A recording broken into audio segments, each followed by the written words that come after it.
নমস্কার সবাইকে। এখন বাজে বিকেল ৫টা আর আমি এই যে রেডি হয়ে গিয়েছি। আজকে পাশের বাড়ির দাদা এসছে। তো দাদা, বৌদি, আমি আর পুচকি যাব ফ্ল্যাট দেখতে, কারণ ওরা অন্য ফ্ল্যাটে চলে যাবে এখান থেকে ছেড়ে দিয়ে। তো সেই জন্য আমরা সবাই নিচে চলে গেলাম। তো ওখান থেকে গিয়ে একেবারে হেঁটে আমরা ৭টার দিকে আইসক্রিম খেয়ে ঘরে এলাম। এসে আমি তাড়াতাড়ি করে রান্না বসিয়ে দিলাম। তো আজকে চিলি চিকেন করব আর পরোটা করব রাতে। তো সেই জন্য আমি সবজিগুলো তাড়াতাড়ি করে কেটে দিয়ে আমি কিছুটা বাসন ছিল, বাসনগুলো মেজে নিলাম।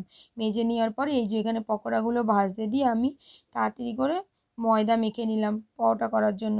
তো এই যে এখানে রান্না হচ্ছে, রান্না করতে করতে আমি এইদিকে পরোটাগুলো তাড়াতাড়ি করে বেলে নিলাম। পরোটা বলতে রুটি করে সামান্য তেল দিয়ে ভাজবো। তো এই যে রুটিগুলো তাড়াতাড়ি করে বেলে আমি তৈরি করে নিলাম। তারপরে আমি বাদবাকি চিলি চিকেনটা টিফিন বক্সে ঢেলে রাখলাম, ফ্রিজে রেখে দেবো বলে। আর যে কটা বাসন ছিল সে কটা বাসন মেজে নিলাম। তো আজকে ভিডিওটা এই পর্যন্তই। সবাই খুব ভালো থাকবেন, সুস্থ থাকবেন। দেখা হচ্ছে পরের ভিডিও।